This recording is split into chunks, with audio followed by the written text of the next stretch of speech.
облысының қорғаныс істер жөніндегі басқармасында «Қош келдің әз Наурыз» атты мереке өтті.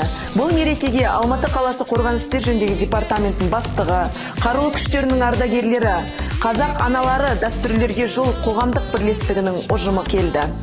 Бұл мерекелік іс-шарада ұлттық салт дәстүрімізге сәйкес тұсаукесер рәсімі, ұлттық киім, арқан тарту, сондай-ақ ағаш отырғызылды. Сонымен қатар мерекелік іс-шараға эстрада жұлдыздары Бейбіт Қорған, Әшен Әлихан, Төреханов Данияр келіп, мерекелік ән сыйлады. Мереке келген қонақтардың жеке құрамның көңілінен шықты. Nauruz ayı,